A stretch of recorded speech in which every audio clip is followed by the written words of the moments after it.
안녕하세요. 코인 브리핑입니다. 오늘은 저희가 받은 자료들을 좀 보면서 최근 암호화폐 시장의 주요 흐름들, 이걸 좀 자세히 보려고 합니다. 네, 안녕하세요. 요즘 사실 가격만 보면 좀 지루하다. 내 거만 안 간다. 이런 얘기 많이 하시잖아요. 네, 맞아요. 표면적으로는 뭐랄까 변동성이 좀 줄어든 느낌이죠. 하지만 또 다른 쪽을 보면 분위기가 완전 달라요. 아, 다른 쪽이라면요. 예를 들어서 엔비디아 같은 AI 주식들, 그리고 로빈후드 주식 같은 거 있잖아요. 이런 쪽은 막 신고가를 경신하고 있거든요. 아, 로빈후드요?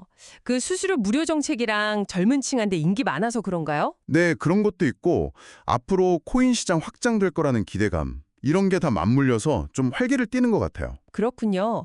그럼 기관 쪽 움직임은 어떤가요? 특히 블랙록 소식이 좀 흥미롭던데요? 네, 그게 중요하죠. 블랙록이 최근에 코인베이스 통해서 비트코인을 꽤 많이, 한 1억 3천만 달러어치 팔았다는 거. 오, 1억 3천만 달러요? 네. 그리고 동시에 이더리움을 한 6,900만 달러 정도 매수했어요. 그럼 비트코인 팔고 이더리움을 샀다. 이게 그냥 포트폴리오 조정일까요? 아니면 뭔가 다른 의미가 있을까요? 저희가 보기에는 블랙록 자체의 판단이라기보다는 아마 그 VIP 고객들 있잖아요. 그분들 요청했다는 리밸런싱일 가능성이 커 보입니다. 아, 고객들이 비트코인에서 수익 좀 실현하고 이제 이더 쪽으로 옮겨 타는 걸 수도 있다. 그렇죠. 상대적으로 이더리움이 좀 덜 올랐으니까 여기서 더 높은 수익률을 기대하는 그런 움직임으로 해석될 수 있을 것 같아요. 실제로 이더리움 현물 ETF가 12일 연속 순매수를 기록하기도 했고요. 아, 그렇군요. 그럼 정말 이더리움이 다음 주자가 될 가능성이 점점 커지는 거네요. 네, 분위기가 좀 그렇죠.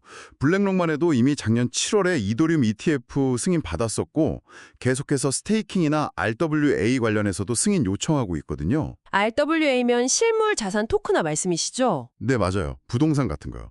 그리고 그 BUIDL 펀드 대부분이 이더리움 관련 자산이라는 점도 주목할 만하고요. 이더리움 공동 창립자 조셉 루빈 얘기도 있었잖아요. 전략적 비축 자산 가능성 언급하고 국부 펀드들도 투자 문의한다는 소식도 들리고요. 네, 그런 소식들이 계속 나오면서 기대감이 확실히 커지고 있죠. 그리고 샤프링크 게이밍 같은 상장사가 이더리움을 계속 사모겠다고 발표한 다음에 주가가 막 6,000% 넘게 폭등했잖아요. 와, 6,000%요? 네, 이런 사례가 나오면 다른 기업들한테도 좀 신호가 될 수 있죠. 기술적인 부분도 중요할 텐데요. 이더리움 업그레이드 소식도 있죠. 아, 네. 프라나야 하드포크 업그레이드가 이르면 3분기, 늦어도 4분기에는 예정되어 있습니다. 이게 또 네트워크 효율성을 높이는 거라서요.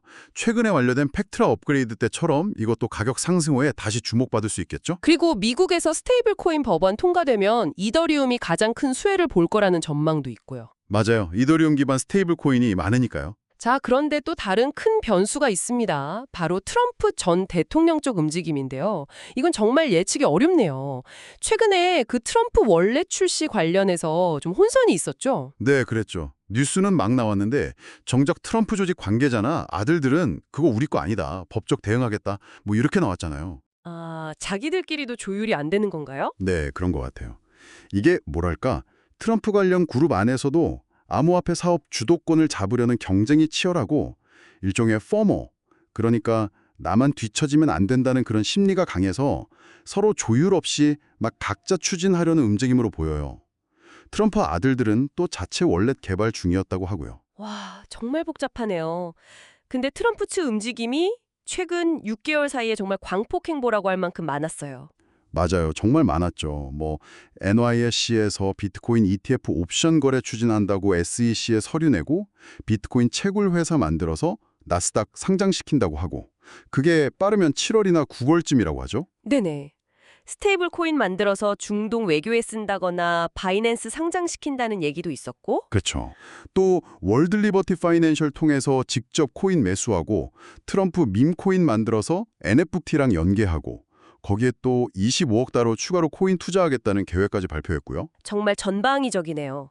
측근인 하워드 루티닉, 상무장관 후보로도 거론되는 그 사람이 비트코인 엄청 많이 가지고 있다는 얘기도 나왔고요.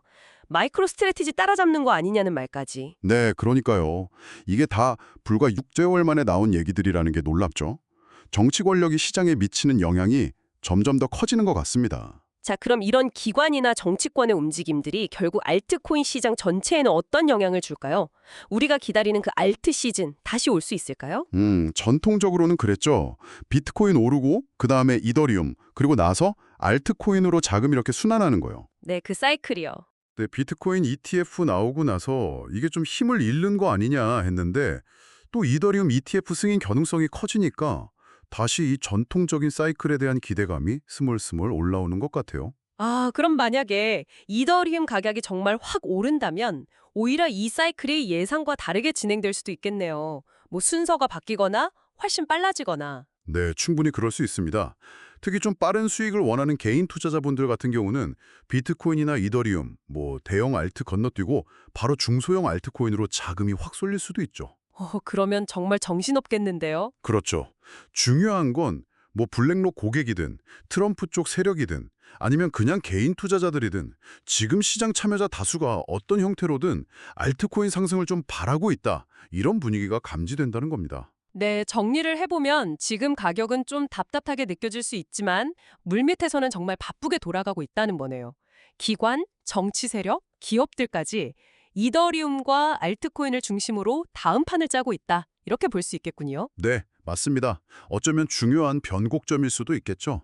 자, 그래서 오늘 이야기를 듣고 계신 당신께 마지막으로 질문을 하나 드리고 싶습니다. 네, 이렇게 여러 주체들이 알트코인 상승을 기대하면서 판을 짜고 있는 이 상황에서 만약에 우리가 예상하지 못한 변수, 예를 들어 갑자기 강력한 규제가 발표된다거나 아니면 전혀 예상 밖의 기술적 돌파 같은 촉매제나 혹은 반대로 지연 요인이 발생한다면 지금 우리가 이야기한 이 시나리오는 어떻게 달라질 수 있을까요? 잠시 한번 생각해 보시는 것도 좋을 것 같습니다.